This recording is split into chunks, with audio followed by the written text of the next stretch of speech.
भाइयों, जोहार, नमस्ते, सलाम।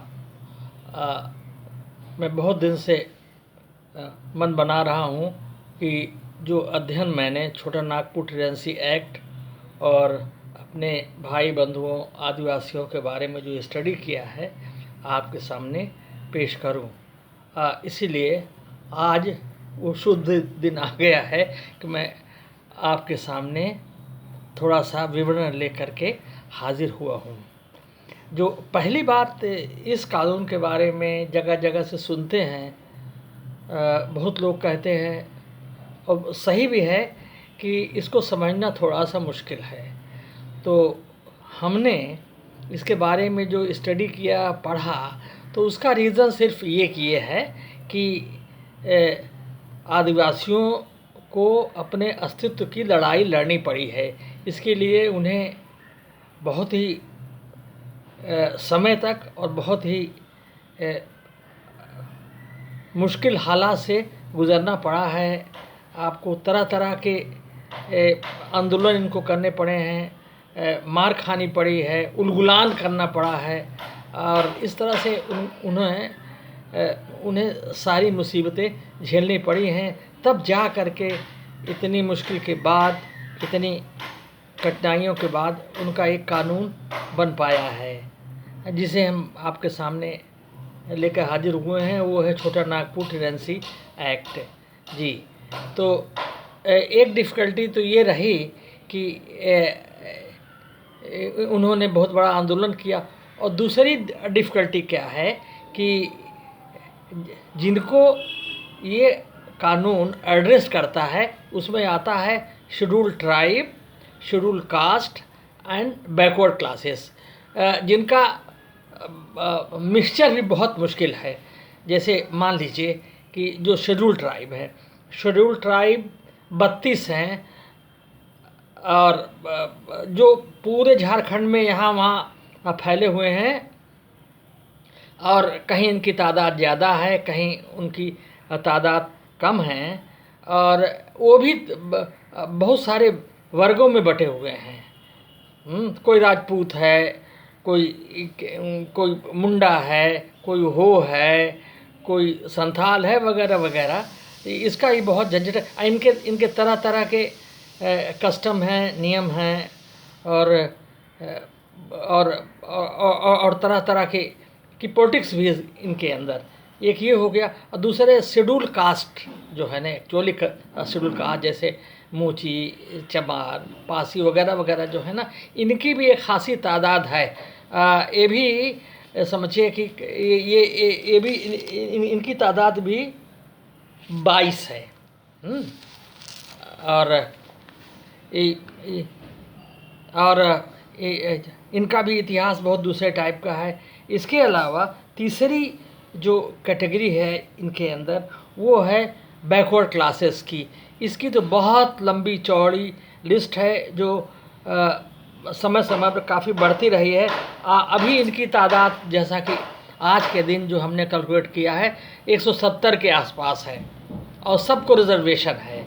तो इस तरह से ये जो इनका कास्ट का जो समीकरण है वो बहुत मुश्किल वाला है, जिसमें जब ये कानून बना है तो सब के लिए अलग अलग व्यवस्थाएं की गई हैं। जैसे शेड्यूल ट्राइब के लिए दूसरा है, शेड्यूल कास्ट के लिए दूसरा है, ओबीसी या बैकवर्ड क्लासेस के लिए दूसरा है।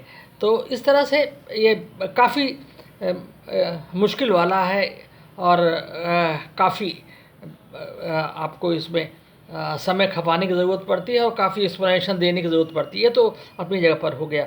इसके बाद तीसरी डिफ़िकल्टी इसमें क्या इन लोगों के साथ इनकी प्रॉब्लम को एड्रेस करने में है, वो है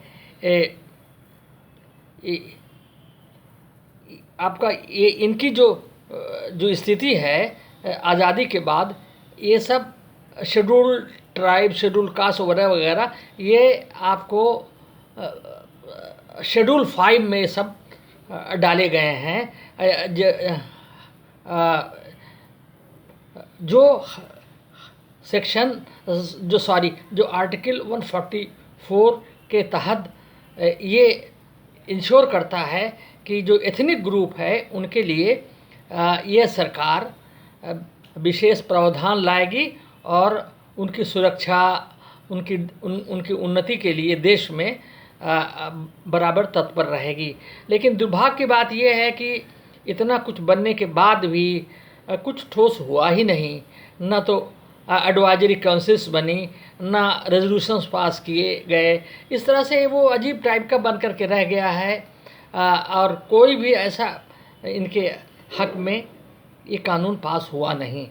तो इस तरह से बराबर ये आपको ये बराबर ये कॉन्स्टिट्यूशन के तहत भी किसी किस्म का इनको फ़ायदा पहुंचा नहीं। अच्छा, इसके अलावा क्या होता है कि ये आपका जो छोटा नागपुर में सिंहभूम का इलाका जो है, या चाहे ईस्ट सिंहभूम हो चाहे वेस्ट सिंहभूम हो, तो उसमें क्या हुआ है कि ये इसमें छोटा नागपुर टेनेंसी एक्ट और बिहार लैंड रिफॉर्म्स एक्ट में भी काफ़ी दिक्कत हुई है। क्योंकि देखिए, जब 1951 में आज़ादी तो चली, जब आज़ादी आई तो ज़मींदारी तो चली गई, लेकिन ये जो ज़मींदारी, जैसे आपका जमशेदपुर शहर को मेंटेन करने के लिए ये दोबारा इन लोगों को मतलब टाटा कंपनी को वापस कर दी गई। तो इसके चलते जो यहाँ के आदिवासी थे टिडेंट तो रह गए, लेकिन इनको वो सब लाभ नहीं हुआ जो आज़ादी के बाद आदिवासियों को लाभ मिलने वाला था। तो ये जो खेवड़दार टाटा कंपनी रह गई और बाकी ये लोग उनके टेनेंट रह गए।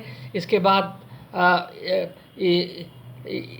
इनकी ज़मीनें वापस भी ले ली गई, लेकिन बाद में जब सर्वे हुआ तो इनका नाम चढ़ गया। तो इसके चलते बहुत कन्फ्यूजन हुआ, बहुत इंक्रोचमेंट बढ़ा और ये बहुत गड़बड़ी हुई है इसको लेकर के। और आज यही वजह है कि इन्हीं के नाम से ये जमशेदपुर का काफ़ी इलाका जो है इंक्रोस्ट हो गया, ख़त्म हो गया। तो ये सब कंडीशन है। तो अब ये है कि इसके बीच में जो ये छोटा नागपुर टेनेंसी आया है, ये थोड़ी सी उम्मीद लेकर के आया है। इनकी ज़मीनों की थोड़ा सुरक्षा की गई है और इसी बीच में ये आपका जो ये आपको सरायकेला खरसवां था, वो भी प्रिंसली स्टेट था, लेकिन समझिए कि 1950 के आसपास सरदार पटेल ने जैसा कि प्रिंसली स्टेट को अपने में मिलाया, उसको मिला करके भी उन्होंने इसको झारखंड में मिला लिया है। एक अच्छी बात है। तो इस तरह से इन डिफ़िकल्टीज़ के साथ मैं आपको आगे इस कानून के बारे में सीधे आऊँगा और बताऊँगा कि ये कानून कैसे काम कर रहा है और इनको कैसे इम्प्लीमेंट किया जाए, और मैं अपने सजेशन भी देने की कोशिश करूँगा। धन्यवाद।